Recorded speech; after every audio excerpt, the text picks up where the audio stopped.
নমস্কার বন্ধুরা, আজকে আমি নিয়ে এসেছি কাতলা মাছের একটা রেসিপি নিয়ে। তাহলে চলো দেখে নেওয়া যাক আজকের রেসিপিটি। এখানে আমি দুটো বড় সাইজে কাতলা মাছ নিয়েছি। কাতলা মাছটাকে নুন আর হলুদ দিয়ে ম্যারিনেট করে কিছুক্ষণের জন্য রেখে দেব।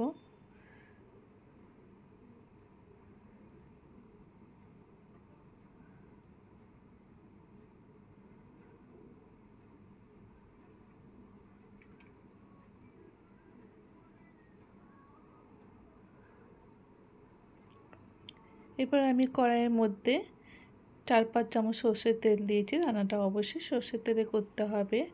সর্ষের তেল গরম হয়ে গেছে। এরপর আমি কাতলা মাছগুলোকে ছেড়ে দিচ্ছি।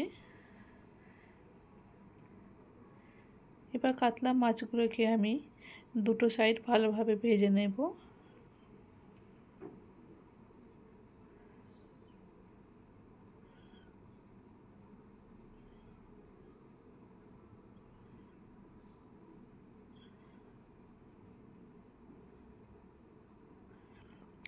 কাতলা মাছ আমার দুটো সাইড ভাজা হয়ে গেছে। এবার আমি কাতলা মাছগুলোকে তুলে একটা সাইডে রেখে দিচ্ছি।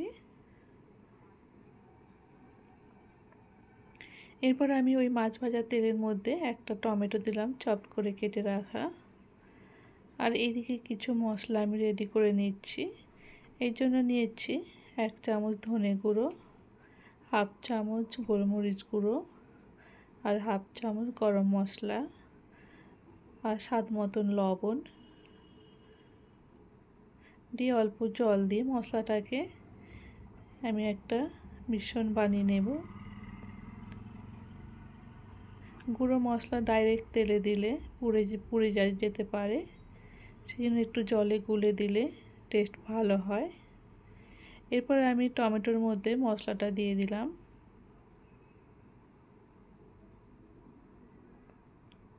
মশলাটা দিয়ে ভালোভাবে নাড়াচাড়া করে নিচ্ছি।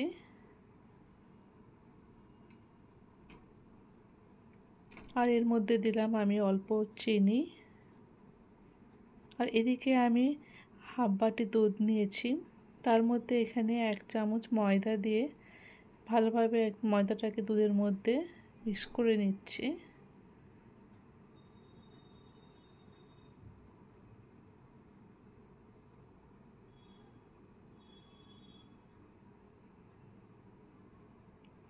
এদিকে আমার মশলা ভাজা হয়ে গেছে, মশলা থেকে তেল ছেড়ে দিয়েছে। এরপর আমি দুধ আর ময়দার যেটা মিশ্রণটা বানিয়ে রেখেছিলাম সেটা এটার মধ্যে দিয়ে দিলাম। মশলার মধ্যে দিয়ে ভালোভাবে নাড়াচাড়া করে নিচ্ছি।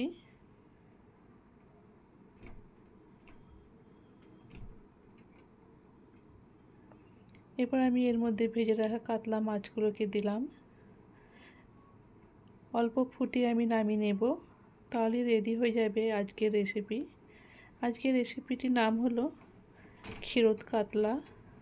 উপর থেকে আমি চপড করে রাখা ধনেপাতা আর 2টো কাঁচা লঙ্কা দিলাম।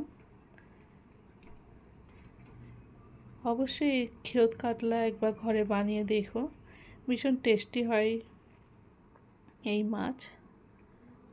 গরম ভাতের সঙ্গে ভীষণ ভালো লাগে।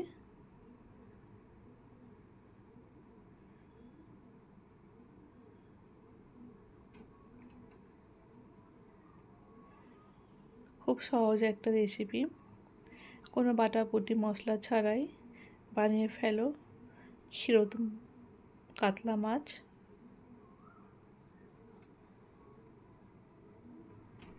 তাহলে আজ এই অবধি। আশা করি তোমাদের রেসিপিটি ভালো লেগেছে।